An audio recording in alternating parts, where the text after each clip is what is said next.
Hello, welcome back to another creepy story reading. Now, recent videos, aka Your Turn to Die Part 3, I had to end the video a little bit early, and such an abrupt ending, just cut off like that, because my sister apparently interrupted it by making some annoying comment. So, what happened between the end was, so after we went to the restaurant, the cafeteria at the back, and we showed KG, and KG was like, "Who's that?" And then, so there was a report saying that they were going to get Professor Mishima's corpse, but now being the dedicated student and that she loves Professor so much that she shoved its head into a box and took off running with the box with the head inside.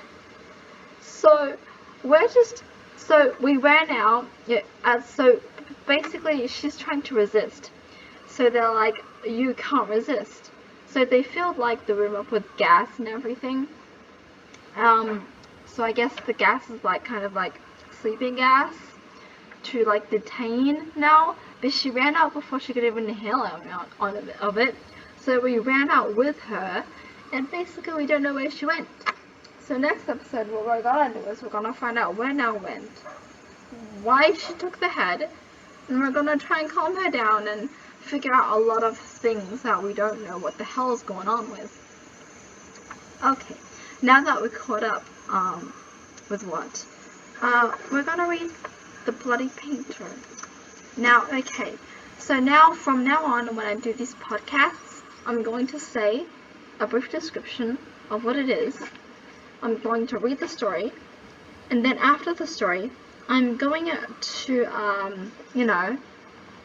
give you my opinion on The Bloody Painter or whatever story we're doing. So, Bloody Painter is a fictional serial killer character from the Creepypasta series. The character is featured as a kind of a protagonist of a 3-part story, and it's by DeluCat. Now, basically, okay, I'm on Wikipedia about, I don't know if this is based on a real story. Hopefully not. But yeah, I think it's this story is about a very quiet teen in class who was accused of stealing a watch. So basically what happened is this student was wrongfully accused of a lot of things, which caused him to become a victim of bullying. Now, after he was accused of bullying, accused of stealing a watch, he also went on to help others, so I guess. So, Bloody Painting. This is Helen, 14 years old. His dark circles feel as if he has never slept enough. He doesn't care about his messy black hair, since he doesn't like to put too much effort on tidying himself up. It's unnecessary. His seat is at the back of the classroom, next to the window. He always sits there drawing quietly, as it is like everything to him. He doesn't like to socialize with people, making him a lonely one. There was a person being pushed to the floor after school. That's Tom, who is always the victim of bullying, not because he did anything before it. It's just the dislikes of people around him. These things happen often, and Helen is used to it. Though he does feel bad for Tom, he doesn't want to interfere, and it is quite bothersome. During recess, Judy says she's missing her watch as she searches for it. Helen doesn't help her since it's none of his business. Suddenly, someone sees something flashing in Helen's bag. "What's this?" Barnes says, as he puts his hand into the bag and takes out a watch that is trimmed with fake diamonds. Helen is very surprised to see it, as he does not know how it got there. "That's my watch!" Judy receives the watch from Vaughn after seeing the situation. Both of them stare at Helen with a weird glare.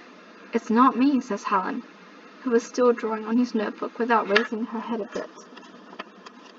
"Yeah, right." Judy leaves the classroom with Tom as she concludes. The following day, as usual, Helen sits at his table drawing.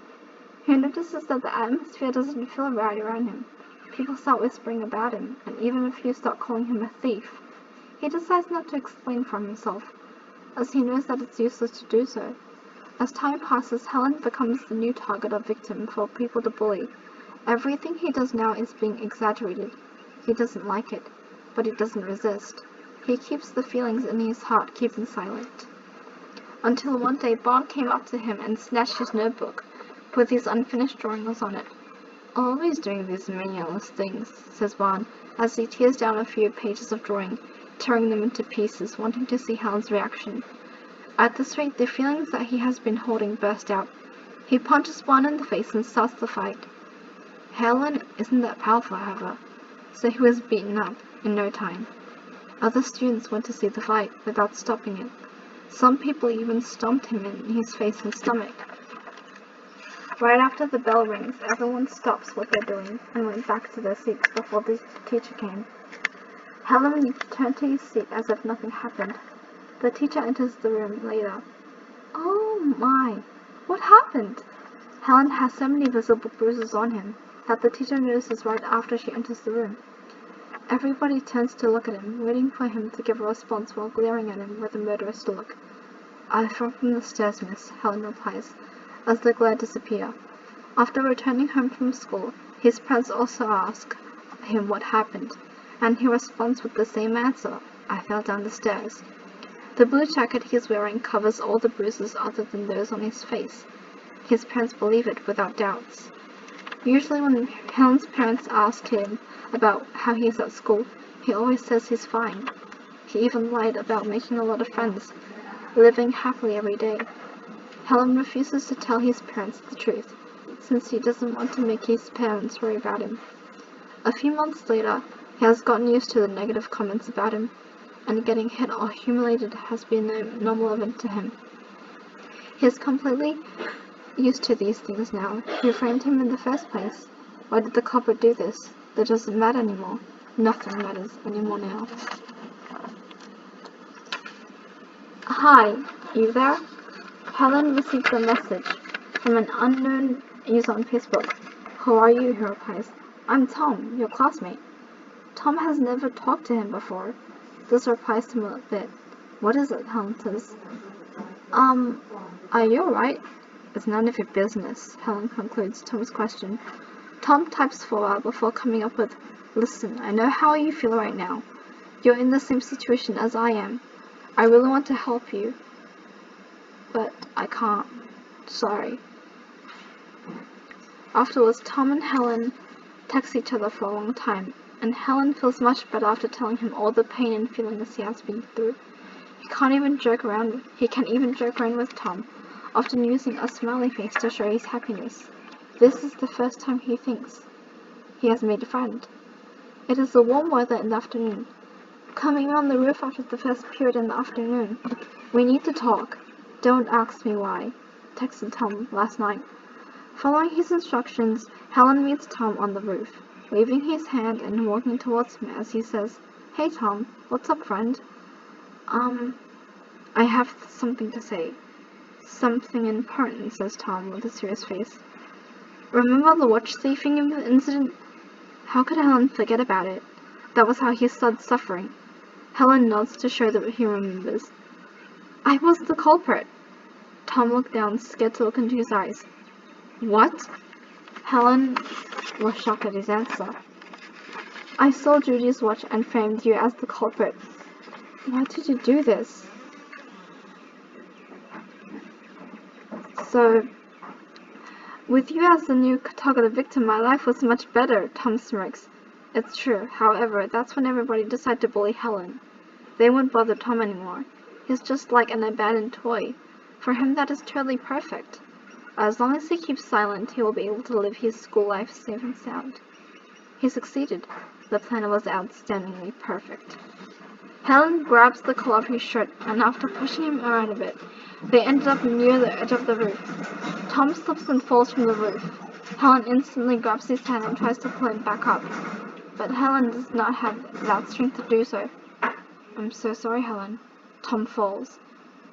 And of course he dies. Helen closes his eyes, scared to look at what's going to happen. He cannot imagine what will happen to one after falling from a 6-story tall building. After the policeman arrived, we had an interview with Helen.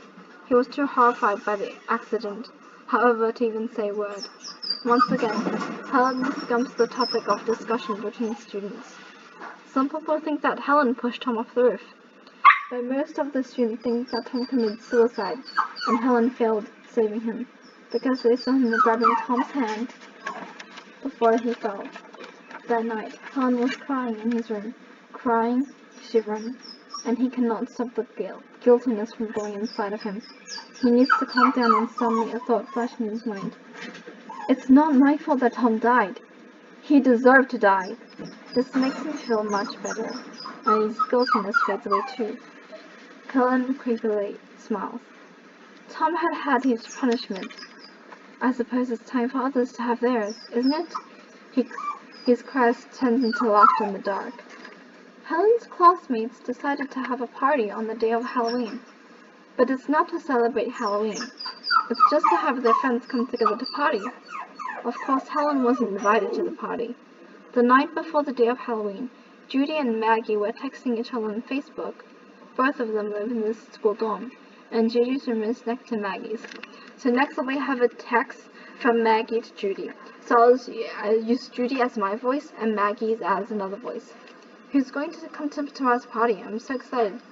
Most of our class will be there, but I've texted Bon so many times, and even though all the messages I sent are read, he just never replies to me. The hell's wrong with him? He's probably working, I guess. Something weird is happening. I've been hearing footsteps coming from my door for a long time.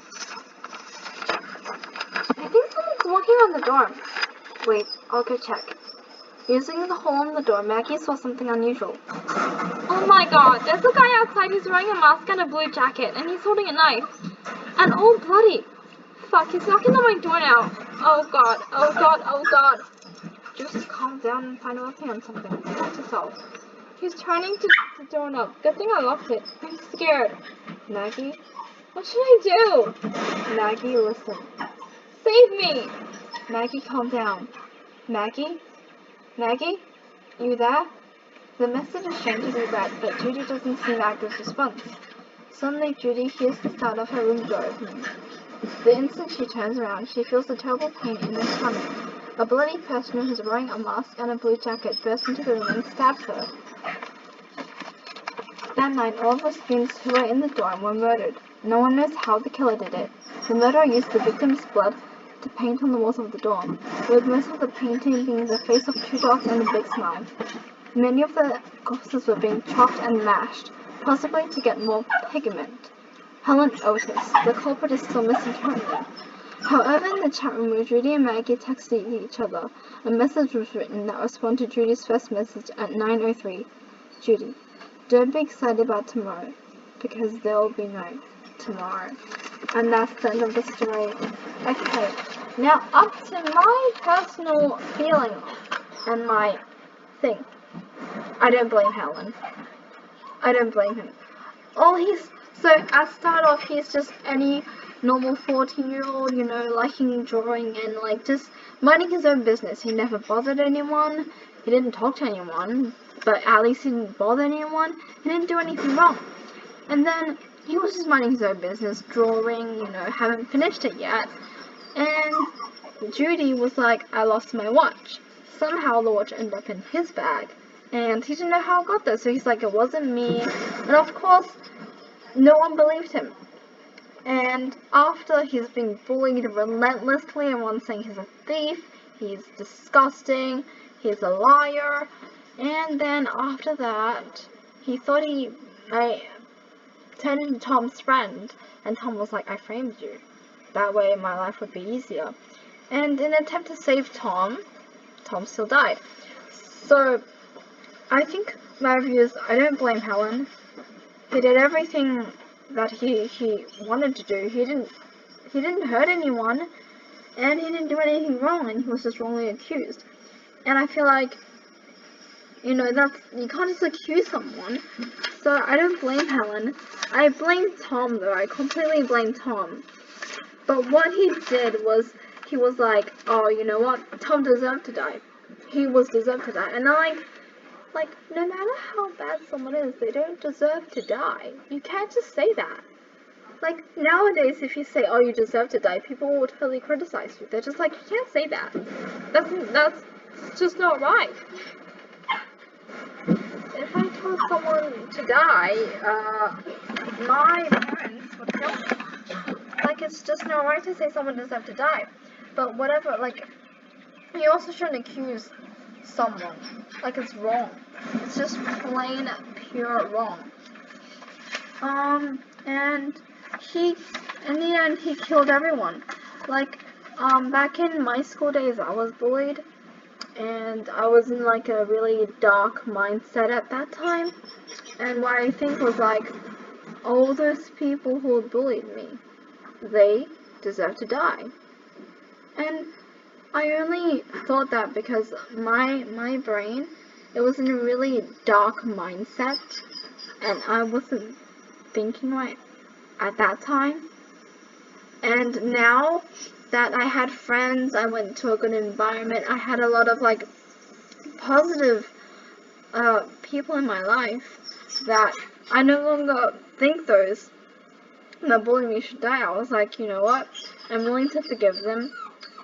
Some flashbacks still do bother me, but now I'm just like, you know what, they meant no harm. Actually, they didn't mean harm, but, you know, after several trips to the psychiatrist, taking some meds, being through a much better environment with better teachers, better students, I felt better. And I'm willing to forgive, forget, and just start all over anew. Right now, my mental state is perfect. I guess I have friends, about 3 to 2. Not really much, but, you know, I don't need much friends. I have my family, things are getting better. You know, I don't have a boyfriend, but me and him are now friends, so we're okay, we're on good terms. We're not crying, you know, we're not upset. But thank you guys so much for watching. I hope you enjoyed it. Let me know what you think. Is he wrong? Is he right? Do you think he's both wrong and right?